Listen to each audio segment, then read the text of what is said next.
Eu acho que a esquerda e o campo democrático sempre teve uma dificuldade com o tema da segurança pública. E por mais estranho que possa ser, Pedro, foi a esquerda e o campo democrático que mais produziram propostas de reformas no sistema de segurança pública. Eu tive o prazer de participar da coordenação do maior programa de reformas já feito em toda a transição democrática, que foi o programa Segurança Pública para Todos, da campanha do presidente Lula em 2002. Foi lançado na Câmara dos Deputados, era um grande projeto de reformas do sistema. E aí está o calcanhar de Aquiles do nosso campo, da esquerda e do campo democrático. Não é falta de produzir propostas, mas a dificuldade de implementá-las quando vira governo.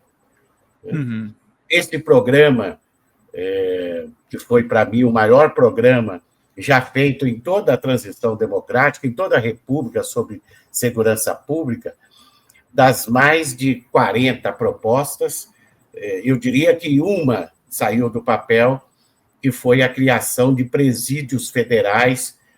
Os primeiros presídios federais do Brasil foram criados na primeira gestão do presidente Lula, sob a coordenação do saudoso ministro Márcio Tomás Bastos. Mas 99% do que estava no programa não se transformaram em políticas públicas. Então, de uma certa maneira, o livro é uma provocação, de que, em toda a transição democrática, o setor ou os setores que mais propuseram mudanças no sistema tiveram dificuldade de transformar estas propostas ou essas propostas em políticas públicas na esfera estadual e federal quando vira governo. As principais experiências exitosas da esquerda e do campo democrático se dão nos municípios. E aí teve um projeto importante do segundo governo Lula, que foi o Programa Nacional de Segurança Pública com Cidadania, coordenado e idealizado pelo ex-ministro Tarso Genro, que eu tive a honra dele fazer o prefácio desse meu livro, é meu amigo. O PRONASSE teve como grande importância incluir os municípios na pauta da segurança pública, naquilo que é de competência principal dos municípios quando se fala em segurança pública: política de prevenção. Política de prevenção transversal, intersetorial, isso se dá muito na esfera do município. Eu fui secretário em várias cidades, como você citou aí, Pedro, e muitas delas, desde São Paulo, São Bernardo do Campo, Osasco, eu fiz vários programas e projetos para o Programa Nacional de Segurança Pública com Cidadania, o PRONASSE. Então, no que se refere à prevenção da violência, foi o melhor projeto, o melhor programa feito pelo governo federal. Ele não propunha mudanças estruturais, mas incluía os municípios, e eu acho que isso foi a grande importância do PRONASSE. Mas, voltando aqui para o nosso tema, nos mais de 40 anos da transição democrática, todos os governos da esquerda e do campo democrático não tiveram iniciativas de mandar ao Congresso Nacional nenhuma proposta de reforma no sistema. E mais do que isso, não induzir os estados a uma nova lógica de policiamento. Nós ainda temos um policiamento muito voltado para o policiamento de confronto, incursões sistemáticas nas áreas periféricas, nas favelas, enfim. E isso traz... O governo federal culpa muitos estados pelo policiamento? Eu acho que teve... Essa questão que você levanta é importante. Porque é a resposta padrão, né? Quando eu falo assim, por que o presidente Lula não faz alguma coisa na... Não, mas é a atribuição dos governadores. Você sabe, Pedro, a guarda municipal é prefeito. Uma das justificativas que eu ouvi muito, não quero aqui citar nomes, do programa de 2002, o grande programa de reformas, não ter saído do papel, é porque isso é competência do Estado e não da União. Né? Eu ouvi isso muito de lideranças importantes. Né? Mas agora, o governo federal tomou a iniciativa, através do ministro Lewandowski, de encaminhar ao presidente da República uma PEC da segurança pública que estabelece que cabe à União as diretrizes da Política Nacional de Segurança Pública.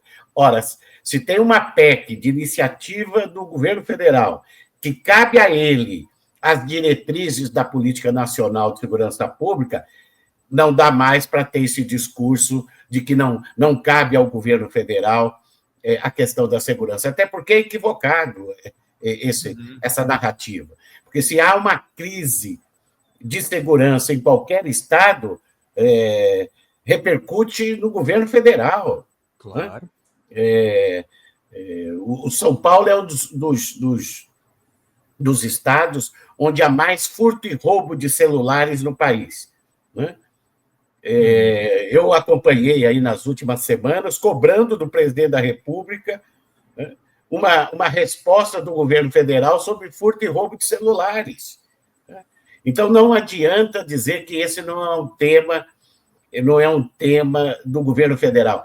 É um tema do governo federal, e agora se passa a PEC do Lewandowski, constitucionalmente passa a ser uma atribuição estratégica do governo federal. Né? Eu apoio a PEC, acho que é uma grande iniciativa para iniciar uma discussão sobre reforma no sistema, mas tenho lá minhas preocupações com relação à correlação de força no Congresso Nacional, em especial na Câmara dos Deputados, de que essa PEC seja totalmente desfigurada. Né? É um risco. Né? E se a PEC for desfigurada, o presidente da República tem, se não me engano, não pode vetar uma emenda constitucional. Né? Portanto, é um risco. Né? Então, tem que ter muito apoio, muito diálogo, enfim. Mas, independente da PEC, que eu acho importante, né? Nesses mais de 40 anos de transição democrática, nós não tivemos uma política nacional de segurança pública da democracia. Né? Não tivemos grandes reformas. Né? E aí, como você disse, quando há essa, eu diria, omissão, né, do campo democrático, da esquerda, de transformar suas propostas, que são as melhores, em políticas públicas, dá espaço para crescer as propostas demagógicas, eleitoreiras da extrema-direita. A extrema-direita tem proposta para a segurança pública, é a desordem, né? É o armamento desenfreado, né? Nos vários decretos do ex-presidente, né? Que vulgarizou os CACs, colecionadores. Armou todo mundo, né, Benedito? Armou todo mundo, mais de 1 milhão de armas, e se sabe que grande parte delas acabaram nas mãos das organizações criminosas, em especial das milícias. Então, nenhum projeto importante da segurança pública virá da extrema-direita. Agora, como a esquerda e o campo democrático se omitiu durante décadas de transformar as suas propostas em políticas públicas, abriu espaço para que esse tema, que é sensível e importante, primeiro ou segundo tema de maior preocupação da população brasileira, ficasse nas mãos da extrema-direita. Então, daqui 2 anos, nós vamos ter, menos de 2 anos, vamos ter eleições para governadores, governadoras e para presidente da República. Eu penso que a esquerda e o campo democrático deve fazer uma releitura de tudo que propôs nesses 40 anos e trazê-los para o debate, porque senão a extrema-direita vai falar sozinho sobre esse tema, com demagogia, né? Demagogia como a do governador do estado de Goiás, Caiado, né? Que diz que ele criou uma ilha da fantasia, né? Diz que Goiás não tem crime organizado. Né?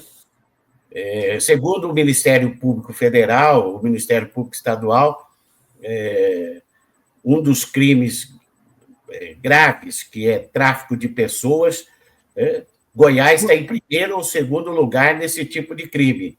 Né? Mas o governador, o pré-candidato, está dizendo. Virou que piada na boca do presidente, né? Que não tem crime, é uma ilha da fantasia. Né? Então, enquanto não se tem efetivamente propostas para repensar o sistema de segurança pública, abre espaços para essas propostas demagógicas, eleitoreiras, né? Que leva à desordem.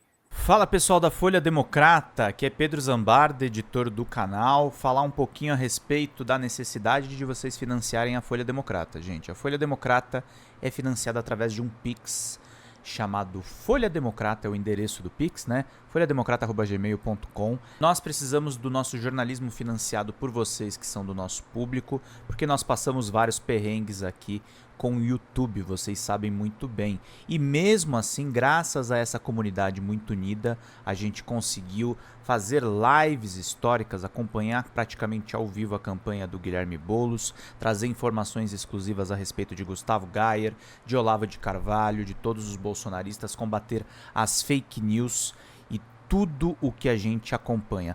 Por R$80 no nosso Pix, você ganha um curso de roteiro para série, o que é muito importante se você é artista, roteirista, se você lida com essas práticas da economia criativa. Outra forma de você colaborar também é se tornando membro aqui do nosso canal. Isso é muito importante para você fazer as suas atividades por aqui, porque você tem acesso a vídeos exclusivos e nós temos um curso de jornalismo básico para você poder acompanhar a partir de R$5, que é ministrado por mim. A gente tem aí quase uma dezena de aulas e muito conteúdo para você poder acompanhar. Meus caros, minhas caras, financiem o jornalismo independente, financiem o jornalismo que se posiciona à esquerda, financiem o jornalismo na internet, que traz informações confiáveis, checadas, que cruza informações e que trata você, que é o nosso público, de uma maneira muito séria. Vida longa e próspera, gente. Cuidem dos seus. Até mais. Tchau, tchau.